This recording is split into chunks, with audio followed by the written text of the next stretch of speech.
नमस्कार दोस्तों, आप देख रहे हैं HW न्यूज और मेरा नाम है सोनू कनौजिया। पिछले कुछ वक्त से हम देख रहे हैं कि हमारे देश में हेट स्पीच का चलन लगातार बढ़ते जा रहा है। एक दूसरे के धर्म के खिलाफ लगातार भड़काऊ भाषण दिए जा रहे हैं और एक दूसरे के खिलाफ नफरत फैलाने का काम जोरों शोरों से चल रहा है। सरकारें इन पर एक्शन लेने के लिए सक्षम साबित होती हुई नजर नहीं आ रही हैं, लेकिन ऐसे मामलों पर अब सुप्रीम कोर्ट सख्त हो चुका है और सुप्रीम कोर्ट ने सरकारों को यह हिदायत दी है कि अगर जो सरकारें हैं वो ऐसे मामलों पर कार्रवाई नहीं करती है तो इसे कंटेम्प्ट ऑफ कोर्ट माना जाएगा। साथ ही सुप्रीम कोर्ट ने पुलिस को भी यह हिदायत दी है कि पुलिस ने ऐसे मामलों में शिकायतकर्ता का इंतजार नहीं करना चाहिए और पुलिस ने ऐसे मामलों में सुमोटो एक्शन लेना चाहिए। क्या हुआ है आज सुप्रीम कोर्ट में, ये मैं आपको एक एक करके बताऊंगा, लेकिन उसके पहले मैं आपसे अपील करना चाहूंगा कि आप इस वीडियो को बड़े पैमाने पर शेयर करें और साथ ही कमेंट बॉक्स में अपनी राय हमें जरूर साझा करें। अगर आप इस वीडियो को YouTube पर देख रहे हैं तो आप हमें सब्सक्राइब जरूर करें। दरअसल सुप्रीम कोर्ट में एक ही याचिका दायर की गई थी। इस याचिका में भारत में मुस्लिम समुदाय को निशाना बनाने और आतंकित करने के बढ़ते खतरे को रोकने के लिए तत्काल सुप्रीम कोर्ट का हस्तक्षेप की मांग की गई थी। इस याचिका पर सुनवाई हुई और याचिकाकर्ताओं की तरफ से कपिल सिब्बल कोर्ट में पेश हुए। कपिल सिब्बल ने कोर्ट को बताया कि कैसे लगातार एक समुदाय को टारगेट करने का काम किया जा रहा है। कपिल सिब्बल ने कोर्ट को बताया कि किस तरह से भारतीय जनता पार्टी के सांसद परवेश वर्मा ने हाल ही में मुसलमानों का आर्थिक बहिष्कार करने की बात कही थी। मेरे पास एनडीटीवी की रिपोर्ट है और इस रिपोर्ट में यह पूरी जानकारी दी गई है कि आज कोर्ट में क्या हुआ है। कपिल सिब्बल ने यह बताया कि परवेश वर्मा, जो कि भाजपा के नेता और सांसद हैं, उन्होंने कुछ दिनों पहले एक बयान दिया था। इसमें उन्होंने कहा था कि हम उनकी दुकान से कुछ खरीदेंगे नहीं और उन्हें नौकरी नहीं देंगे। कपिल सिब्बल ने कोर्ट को यह भी बताया कि प्रशासन कोई भी कार्रवाई नहीं कर रहा है और ऐसे मामले लगातार बढ़ते जा रहे हैं। हमें इस कोर्ट में नहीं आना था, लेकिन हमारे पास कोई भी ऑप्शन नहीं था।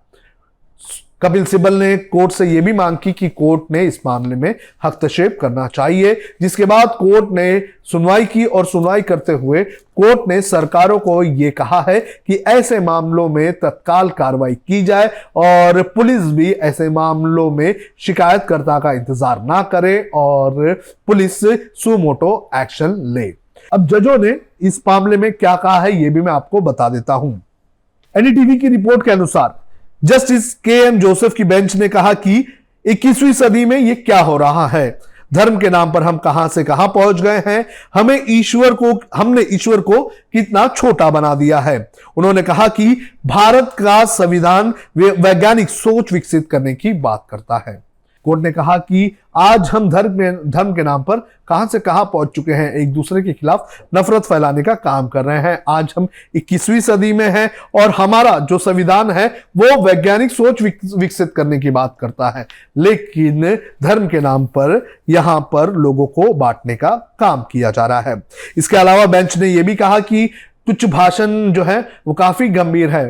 भाषणों में गला काटने तक की बात कही गई है। कुछ दिनों पहले हमने एक रिपोर्ट की थी और इस रिपोर्ट में हमने बताया था कि कुछ ऐसे चेहरे हैं जो पिछले कुछ वक्त से लगातार भड़काऊ भाषण दिए जा रहे हैं, लेकिन उनके ऊपर कोई भी कार्रवाई नहीं होती है। कुछ नाम मैं आपको एक बार फिर से गिना देता हूं जिनके ऊपर कार्रवाई नहीं की गई। सबसे पहले परवेश वर्मा, उन्होंने अभी नहीं इसके पहले भी इस तरह के बयान दिए थे। जब सीए के खिलाफ शाहीन बाग में प्रदर्शन हो रहा था और जब दिल्ली में असेंबली के इलेक्शन होने थे तो उस वक्त भी जो परवेश वर्मा है उन्होंने भड़काऊ भाषण दिए थे। शाहीन बाग में जब प्रदर्शन हो रहा था उसको लेकर परवेश वर्मा ने कहा था कि शाहीन बाग में लाखों लोग हैं, दिल्ली के लोगों को सोचना होगा और फैसला लेना होगा। ये लोग आपके घरों में घुसेंगे, आपकी बहन बेटियों का रेप करेंगे, उन्हें मारेंगे। आज समय है, कल मोदी जी और अमित शाह आपको बचाने नहीं आएंगे। आपको बता दें कि परवेश वर्मा के ऐसे बयानों को लेकर काफी चर्चा हुई थी और जब दिल्ली में दंगे भड़के थे तो उसके पीछे कहीं ना कहीं भड़काऊ भाषण को ही एक कारण बताया गया था। उसके बाद कपिल मिश्रा और अनुराग ठाकुर के भी देश के इन गद्दारों वाले बयान भी सामने आए थे। दूसरा नाम आता है यति नरसिंहानंद सरस्वती का। आपको बता दें कि यति नरसिंहानंद को हरिद्वार कोर्ट ने इस आधार पर जमानत दी है कि वो ना तो भड़काऊ भाषण देगा और ना ही ऐसे किसी कार्यक्रम में शामिल होगा जहां पर भड़काऊ भाषण या फिर सामाजिक सौहार्द खराब करने का काम किया जा रहा है।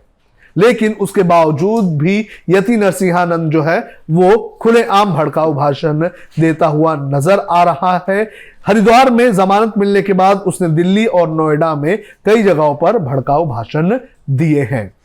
धर्म संसद के नाम पर भी भड़काऊ भाषण देने का एक चलन चल रहा है। कुछ संस्थाएं जो हैं वो लगातार आपको बता दें कि भड़काऊ भाषण देने के लिए प्रोग्राम आयोजित करती हैं और ऐसे प्रोग्राम में लगातार जो है एक समुदाय को टारगेट किया जाता है। अगला नाम है सुदर्शन टीवी के editor in chief Suresh Chauhan के का। इनके ऊपर भी भड़काऊ भाषण देने के आरोप लगते रहे हैं, लेकिन इनके ऊपर भी एक्शन नहीं होता हुआ दिख रहा है। उन्होंने कई जगहों पर तो कसम खाने की बात भी कही थी। तो भड़काऊ भाषण का चलन पिछले कुछ वक्त से लगातार बढ़ते जा रहा है। मेरे पास एनसीआरबी का एक आंकड़ा है जो काफी चौंका देने वाला है और काफी चिंता बढ़ाने वाला भी है।